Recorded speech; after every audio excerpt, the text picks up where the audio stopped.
Saltwater History, episode 209, Thursday night before Memorial Day weekend. Richard, what's going on? More and more scams we're reminded of whenever democracy starts to, well, make evidence of its supposed operation. What happened now? Well, unless you're trapped under a rock, Thomas Massie has lost his Republican primary, the most expensive primary race in U.S. history, to a no-name Israel shill named Ed Gallerin, who represents nothing except coming out very publicly and supporting the reinstitution and operation of the draft. Nothing like using your entire campaign to promote conscription. So, yeah, that's great. And sure enough, he somehow won over an otherwise massively popular, both in his district and nationally, politician who was a seven-term congressman incumbent. I shouldn't say that Gallerin only ran on the draft. He also ran on the immensely important and consequential issue of the fact that incumbents are able to engage in what's called franking. Franking is the privilege that's granted to incumbents that they are granted freedom or no cost in terms of allowing mailings to go out. That's it. Because everyone knows that nothing drives voters than the postcard in the mail. How much money did they raise for him? Yeah, for Gallerin, the money that was raised, the figure is somewhere in around. They said the three major donors who were Miriam Adelson, Paul Singer, and I forget the other guys, Paul something. Or maybe it's a different name, John.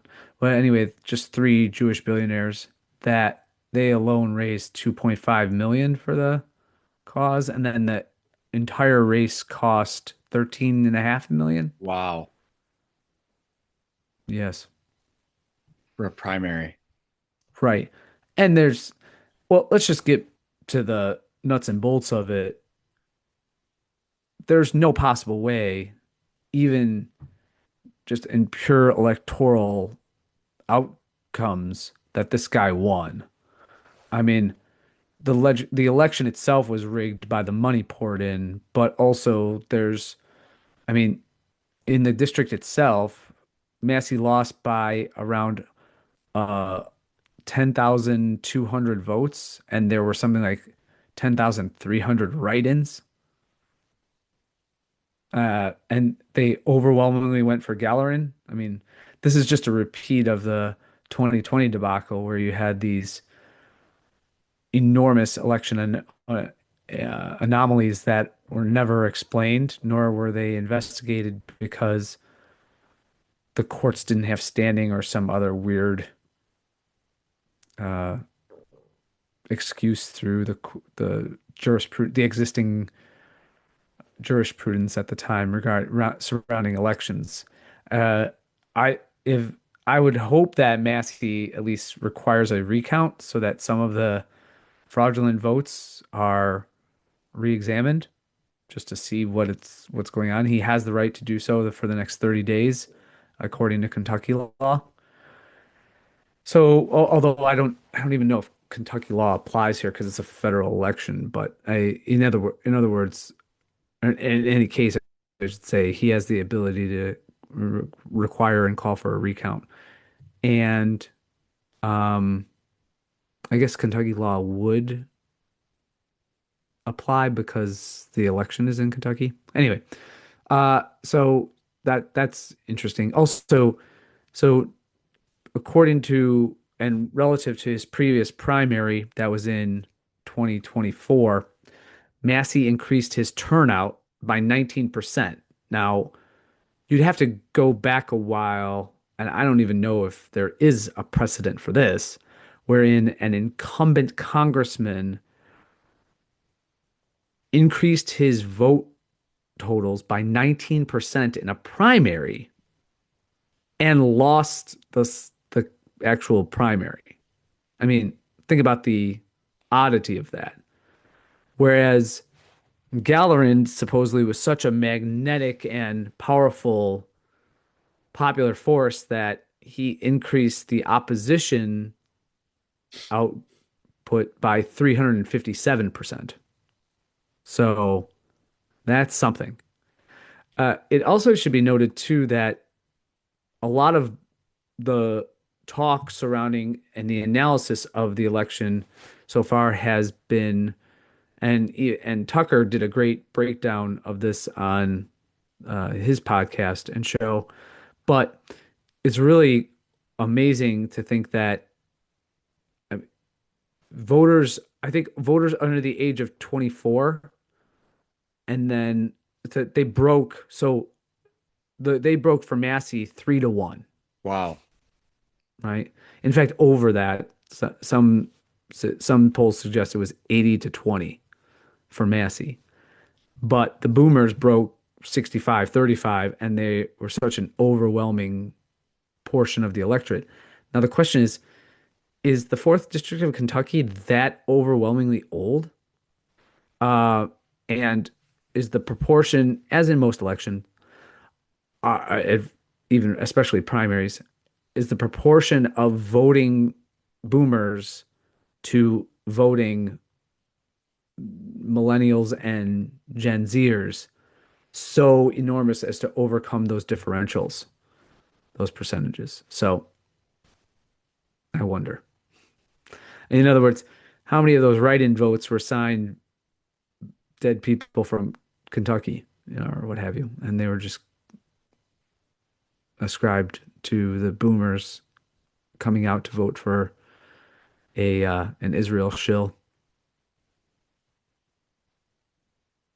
You said it was the most expensive race ever for a primary? Yes, in American history. What did it beat? Or I what don't are know. some other big ones? Oh. I mean, most of the most expensive primary races are in big metropolitan areas or consequential seats that maybe, if Nancy Pelosi ran against a challenger or something like that, that's when they get pretty pricey. But otherwise, I want to pull this up. Congrats. This is Clint Russell. Congrats to Israel on winning your record-breaking 435th House seat. Your eternal willingness to blow up children and defend child rapists has been noted. Regardless, you've woken up every young person in America. We're going to burn down the entire GOP now. You made it too obvious. To which you said, I suppose something should be said about the more than mildly retarded primary voters of Kentucky's 4th district. yes. So those, in other words, how is it that anyone, and there had to be still a significant number of the 55,000 plus votes that went to Gallerin, that there were actual voters that chose him. It should have been 0%, but Israeli lobbying money and AIPAC and Republican Jewish Fund and Association funds can can get people out to the polls. So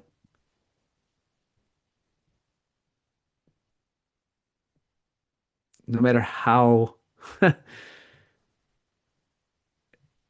just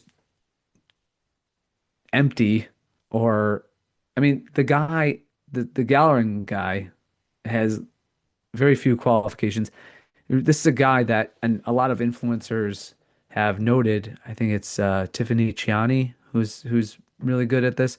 She emphasized during the campaign that Gallerin wasn't even a faithful Republican. He was a never Trumper. He left the party in 2016 because of Trump. And so it's just the level of blackmail and the level of intimidation and just pure corruption emanating from Israel and the Israel lobby. and the military industrial complex to influence this guy's total political reversal, wherein his political enemies and adversaries have become the very people he's protecting and supporting, is just a it's just an open fraudulent historical. I it was brought up today, and I forget who I was listening to. It was probably Tucker who said that historians writing about this will need to, of necessity, note what was it and speculate, or maybe they'll find evidence. I think the evidence is pretty much out there anyway. What is it that caused the draining of the swamp narrative, or even some of the more, I suppose, out front anti-immigration issues and stuff of that nature? How is it that Trump totally reverses? What were the causes? And Tucker rightly pointed out that it's all really this 180 reversal was back in the summer of 2025, wherein there was the pressure to release the Epstein files, and Trump said just tried to gaslight everyone who wanted to, including Thomas Massie. And then also the campaign, the first bombing campaign against Iran. So, yeah, anyone who stood in opposition of those things, who had supported Trump. I have to give credit furthermore to Tucker when he said it's people forget the incident where Trump toured the Ford factory. I believe it was in the fall of 2025, just last year. And so we're talking less than 8 months ago. And one of the workers, said, "You suck," or something like that. And he gave everybody the finger. He gave the auto workers the finger in in public. So the supposed Trump base of your blue collar worker who's sick of the economic, financial, and indeed social institutional systems that are all aligned against him. Yeah, now he has an executive for whom he likely voted as a kind of last bastion of hope. He and his administration are off fighting foreign wars for Israel to the economic and just, I guess, what we call social detriment of said constituents. You're not voting your way out of this. No. What's the Yeah. white pill out of all of this? Is it just that younger people are waking up to it, that they see it? They're overplaying their Yeah, hand? I people are saying that, like, to Clint Russell's point. I would love to see. I even emphasize this within my responses to Clint, but also a number of others, like our dear friend Trevor Alcorn, who had a great post about the system being rigged and democracy failing here. I just put my waving anarcho-capitalist flag up. Uh, Democracy is a god that failed, and it's not even a very impressive god when you get really down to it. It's a lazy crutch for the powers that be to present this kabuki theater of, well, if you want systematic change, vote within the system and campaign and protest with no, to Jimmy Dore's point, with no ask, with no demand that follows it. You know, the the real idiocy and asininity of the No Kings protest is that it's just empty and specious, and there's no demand, right? There's no ask, if you will. You don't go into a negotiation just railing against something, and then there's no ask or threat that accompanies it. That you're powerless. You're just yelling into the to the wind. So my hope as an anarcho-capitalist is I not hopeful, but I can still maintain that it's the best system, and I can to a degree yell into the wind, because at least I'm yelling truth into the wind, is that the only way that this is remedied is if you abandon reliance upon the state, or faith and belief in the state and some sort of democratic representative impulse that would change the trajectory of the country here or any country, in its operation, and move toward a true autonomous. What I mean, I don't mean that in the sense that it just runs on its own, but with autonomy for each individual and operation of an absolutely free market, which I think you had some topics that you discussed with some close friends that you wanted to address about what that actually looks like. What is the free market in its operation? Yeah, well, I just wanted to have a question about, I had a question about there was this whole support small businesses psyop post-COVID, if you remember this, where you had these celebrities Yeah, like and American Jimmy Express Fallon runs going, its yeah, Jimmy Fallon going to some New York City restaurant and trying to act like he's a normal person. But this whole support, that's still a Mm, thing. Support small business Saturday was the thing. correct. How, Yes, after Black Friday. yeah. So how do you reconcile? We had Trevor just on the podcast with trying to bring. Now, that just happens to also be the best beer. But for the people that would like the pure free market people that might just say, well, you shouldn't even support businesses just because the owners are Catholic. You should only have, you should only be going after the best product or the one that you want the most, regardless of who they are. How Mm. would you respond to that? Yes. So you'll hear in the objectivist Ayn Randian camp, um, this notion that, well, you should only act as what the free market entails is a responsibility, for example, for a company to only do what's in the economic interests of its shareholders. That's their real only responsibility. Now, if it somehow dev devolves it, not devolves, but kind of works to the benefit of the consumer to that end, well, then that's just gravy in a sense, because you're beholden to your investors first and foremost, because they awarded you the capital to grow that capital as an initial investment. It's the same dynamic here in the sense that, well, if there was something that was deficient in Tridentine beer, but yet you supported it uh, because it's Catholic, or because you like Trevor, or because, I mean, there's really no difference between being lured into brand recognition and brand loyalty is a real thing.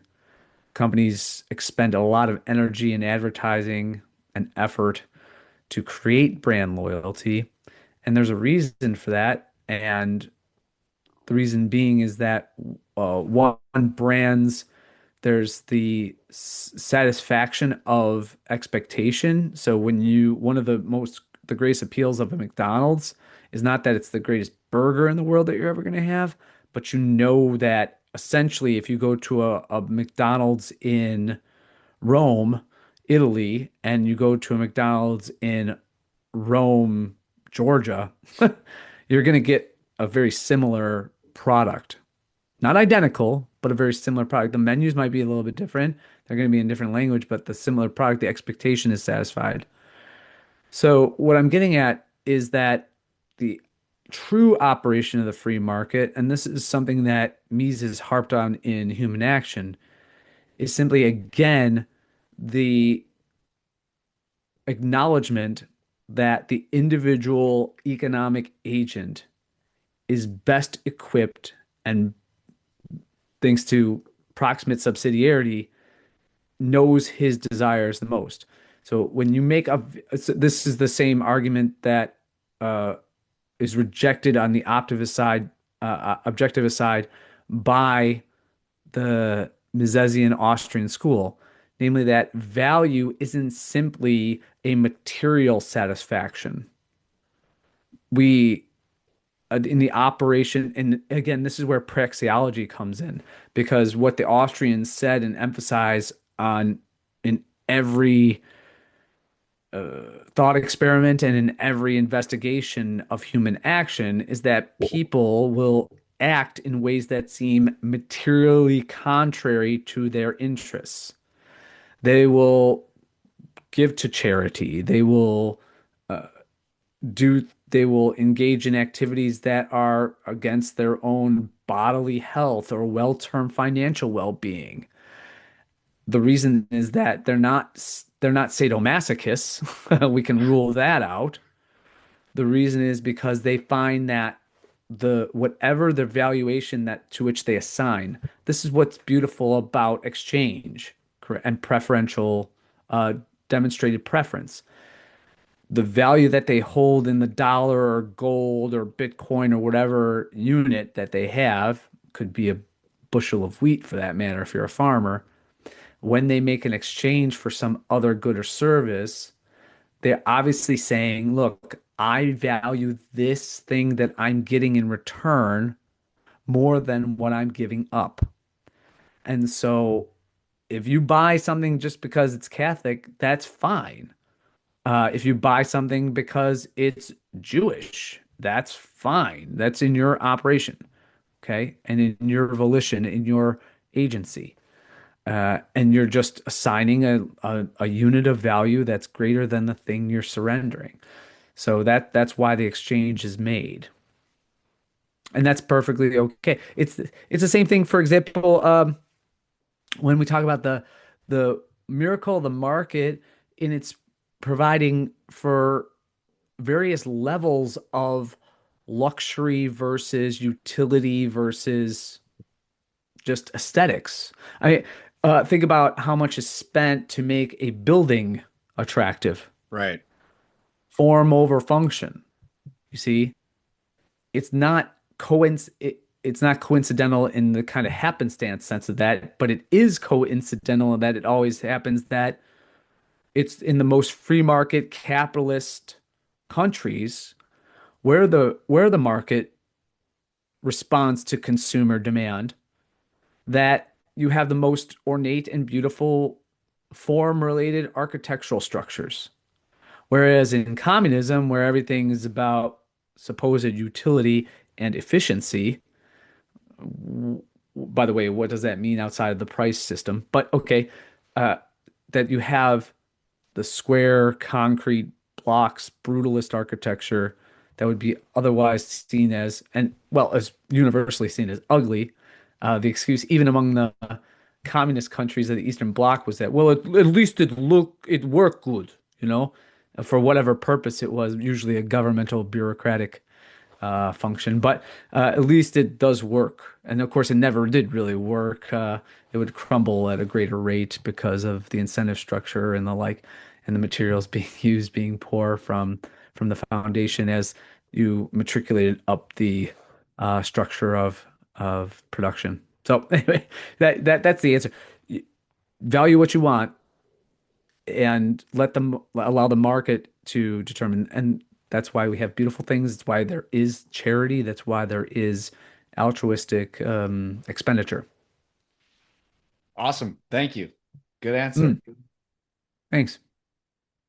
Anything else you want to touch on? Owen Benjamin Tucker. That was great. I'm glad you like that. One I of thought my Owen was favorite podcasts ever. A podcast talking about another podcast. We do that a lot.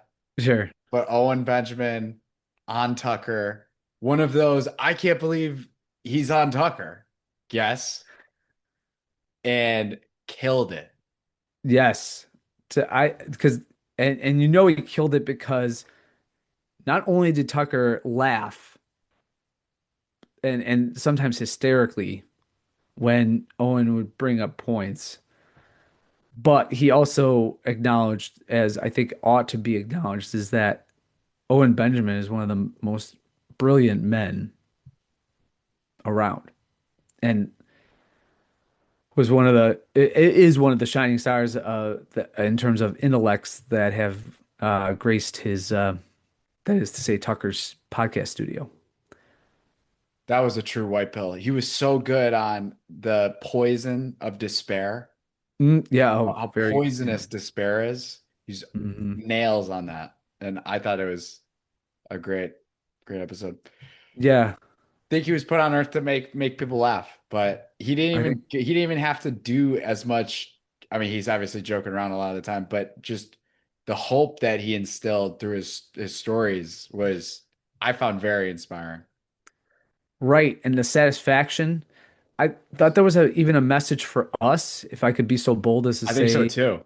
okay, and I'll be interested to see where you thought the message was for us. But what I found was encouraging as I listened to the podcast was this whole the truth is liberating, the truth is satisfying, the truth, so long as you pursue it and embrace it and in many ways just live by it, is the force that allows you to continue on in hope. So, uh, without and you don't need to worry about appeal as a result, mass appeal, because especially in a world where the incentive structures, I suppose, would be more rewarding of mendacity and sort of obfuscation and speaking in generalities, to be bold and just proclaim what is true, good, and beautiful, as he did throughout that. And what I thought Owen did so well was to explain how being canceled was so freeing for him. And that's why he is happy that it all occurred, because you gain such sustenance and strength. Just this is, I thought too, even though he didn't get into this, was what I often ponder the mystery of how the martyrs have gotten through their, and even our Lord on the cross got through the torture and pain and suffering that they endured for, of course, the greatest good, who is God, but all his natural, divine, created order and law. And it's just because they were strengthened and buoyed by grace to do it. That was their, like, souls, the nutrition of their soul to get through it, the strength, the muscle of their soul to endure it, and then be like a muscle every time they were attacked or betrayed or wounded in all of the ways in which we in our temporal and human natures can be wounded. They gained, like a muscle working out.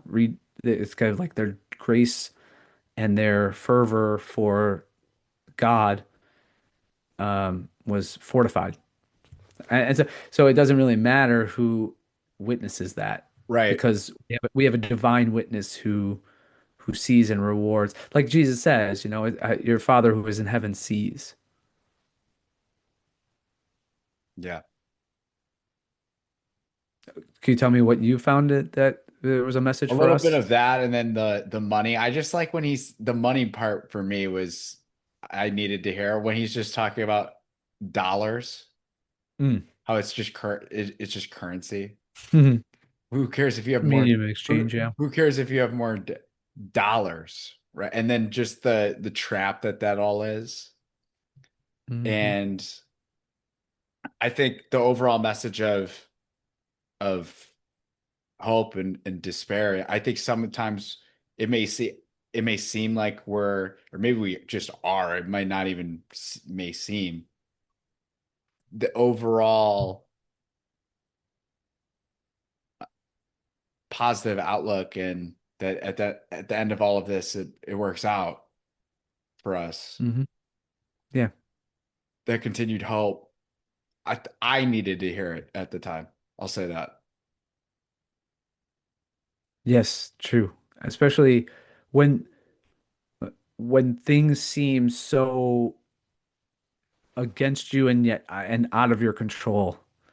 Like or that you're kind of you think you're going the right way and you're engaging in and expending a lot of effort to have other people see what do you think what is the good that you're doing, and yet it doesn't seem that you don't seem to be getting traction and you're running in mud. I mean, better to be running in the mud than, drowning in the muck, I suppose. Yeah.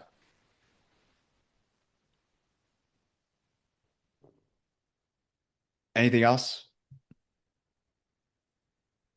Hmm. There's so much. I, I mean, we talked about Massey, we talked about the faux god, faux deity of democracy, and the full subordination of Trump to Israeli and globalist concerns when he is a guy who railed against globalist concerns. Yeah. Could I bring up I made this point to someone, I don't think it was on social media. I think it was in a text actually, but maybe it was to you and I think it was maybe to you and Trevor about how you could map the decline in the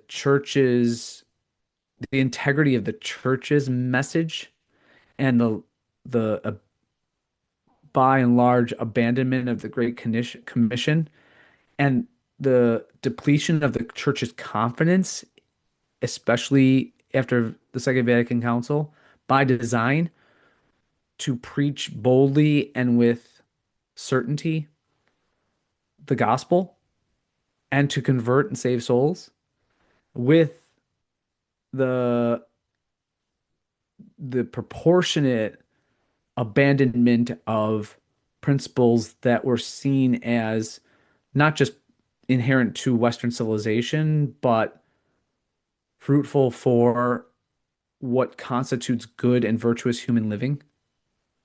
So I listened to a golf commentator today who said and it's one of these golf commentators that she's a very attractive woman and she goes golfing and you can make money doing this and being an influencer on this. And she was hit with, I don't know, I hope she's Catholic because she's Mexican, but she was hit with this message of when she was in church about how powerful lust is as a sin and how over successive generations, lust goes from something that's acknowledged and identified, but then individuals try to hide um, what would be the word?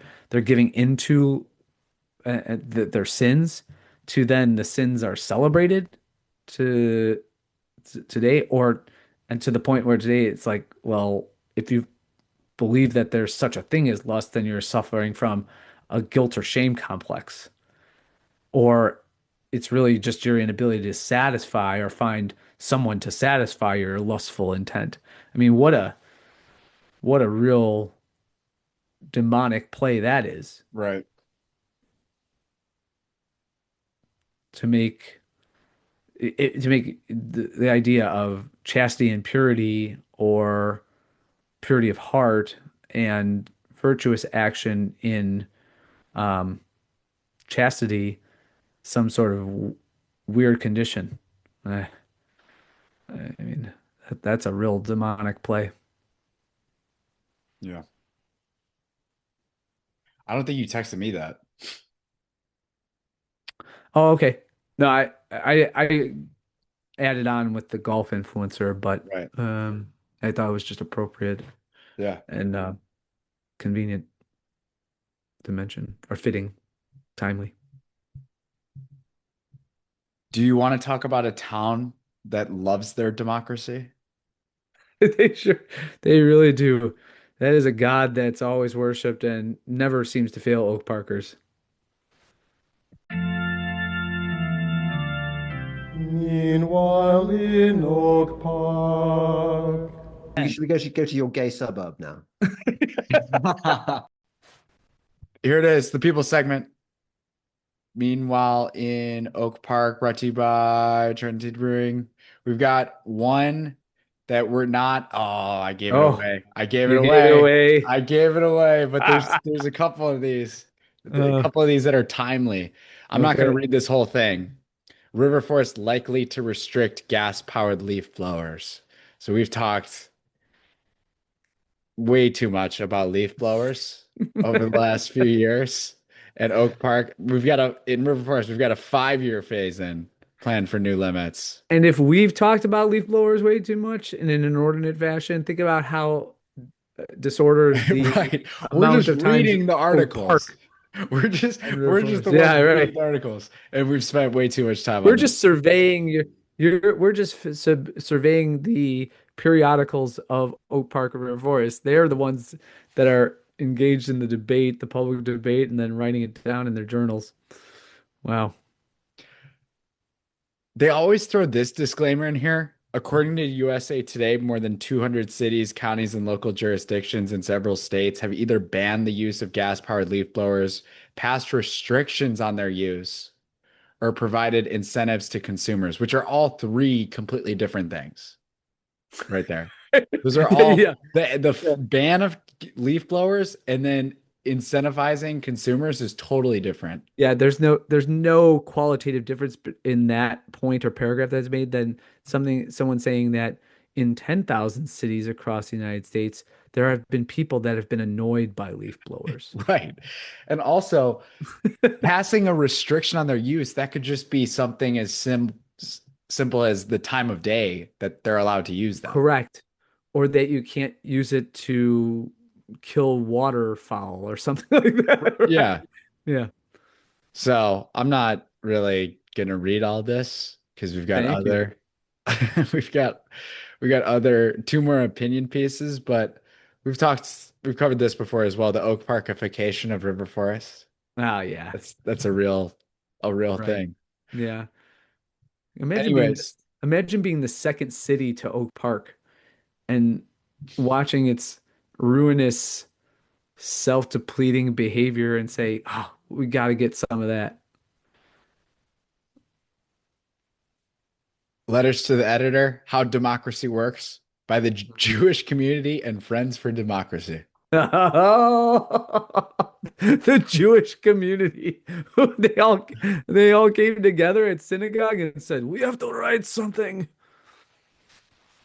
A letter published in these pages last week made a claim about our organization that requires a direct response. Linda Vasquez, and this is the true progressives care about Palestine. Linda Wow. Vasquez claimed that AIPAC organized and funded the community opposition to the ballot initiative at the Oak Park Township annual meeting.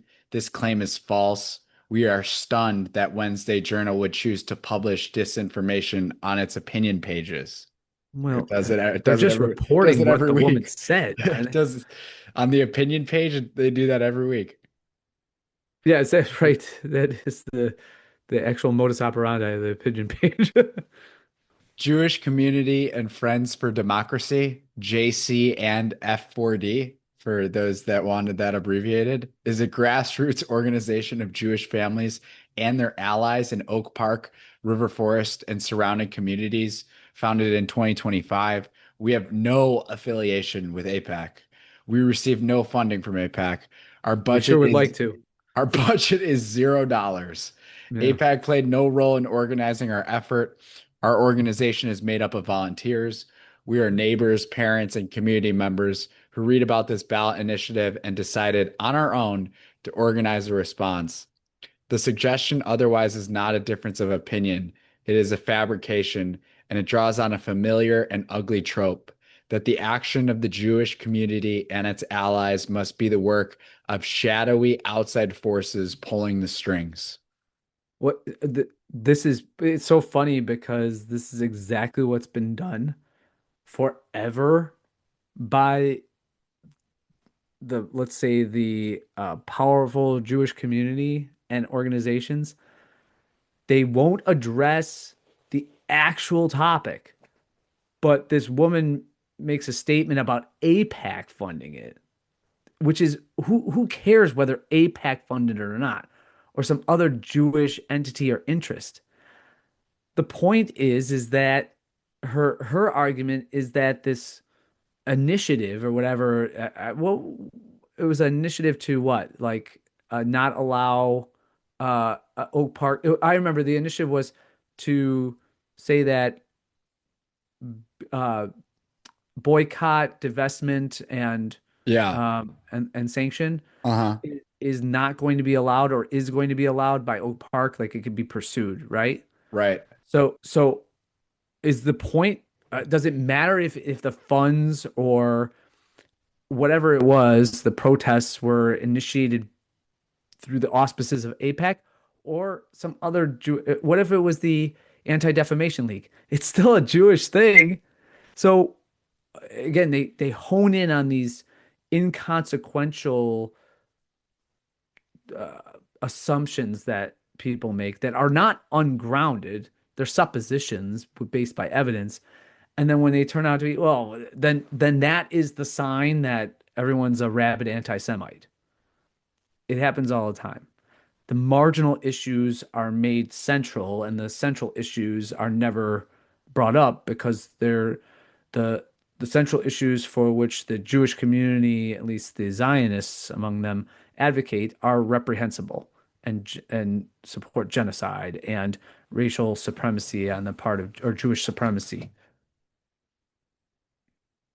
We organized because we believed and still believe that this referendum was divisive, discriminatory, and a distraction from the issues Oak Park Township actually exists to address. Okay, I'm sorry, but they act as if this is some irregularity in the politics of Oak Park, that Oak Park engages in things that are beyond the control or jurisdiction of Oak Parkers.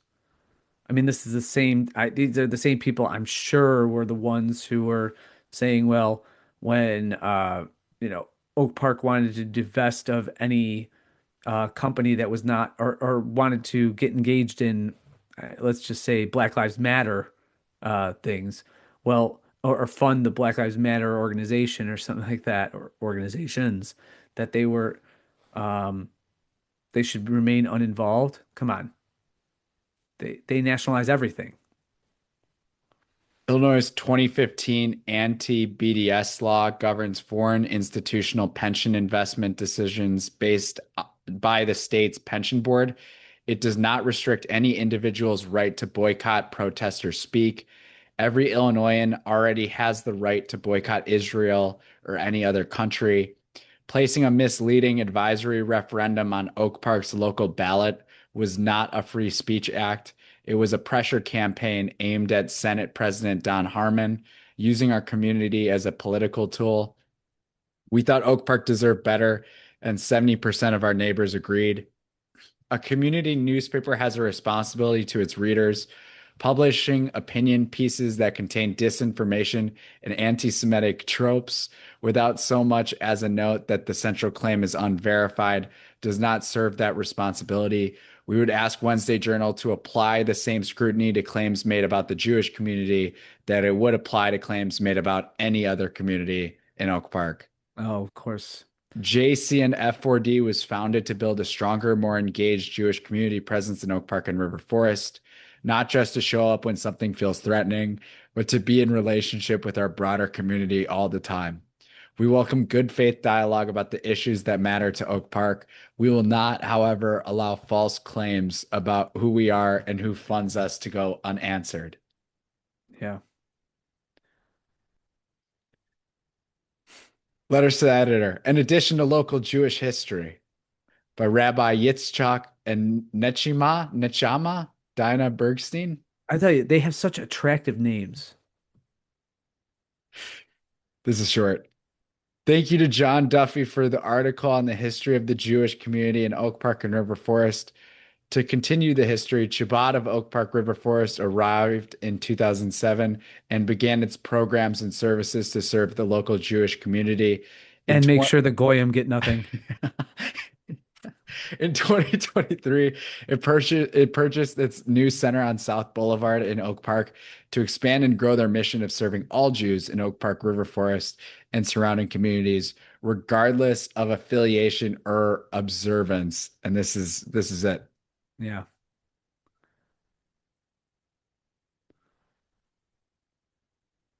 Yeah. Great. Oh, yep. There's their that's their Messiah, the Chabad Messiah. Yeah. Shabbat Shalom. Come on. There's no pictures of Erica Kirk on here? Hebrew school holidays. Like Jewish Mississippi. Oh, the Talmud. Click on the Talmud and see what it says. The Talmud is, just a book, a series of books where we debate stuff, like pedophiles and what when it's okay.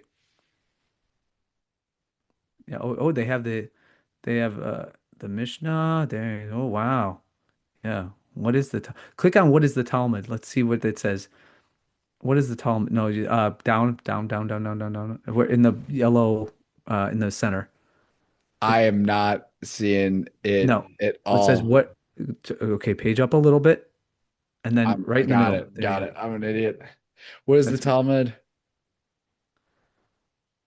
learning. It just means learning, and sometimes referred as Gemara, which means the same thing in Aramaic, is a collection of writings that covers the full gamut of Jewish law and tradition, compiled and edited between the third and sixth centuries.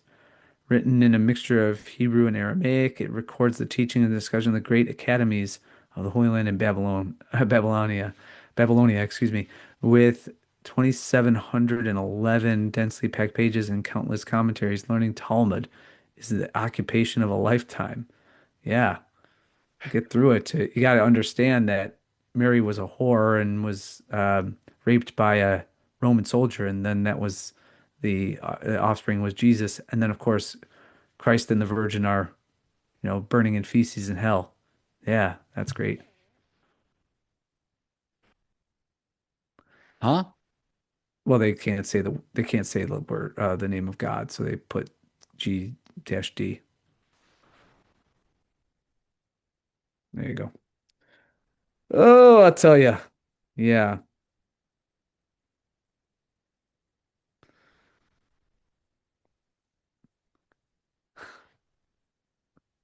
that poor kid. Look at this kid studying Talmud. It says the Goyim are nothing but cows. I agree with that, the little kid says. Is this true? I guess.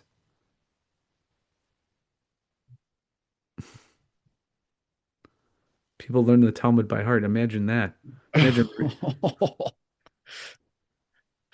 yeah, what a bunch of sick, twisted nonsense. Anyway, there you go. That's the people segment. Bingo. Boom. Meanwhile in Oak Park. What would have happened if I'd gone for it and just said, no, I'm gay? Meanwhile, Oak Park, brought to you by Trident Sea Brewing. Yeah. Thanks again, Trevor, for being on. Awesome episode. Yeah, a lot, lot of Supposedly we fun. have a Catholic wedding that is going to be making a big order of beer now for the Thanks wedding. be to So, God. A fan amen. of the podcast. Moved and motivated, huh? We're influencers. We are. What can we say? That's right. That's right. Yeah. So let's keep it coming. Yeah. Even, yeah. And I don't know if Trindine's going to be featured at any bat mitzvahs anytime soon, but hey, free market, baby, free market. You wanna have Trindine brew Christ the King Kolsch at your at your bat mitzvah? You go for it. That's all I got. Yeah. Well, this was fun. Looking forward to next time as always. And until then, God's peace be with you. Peace.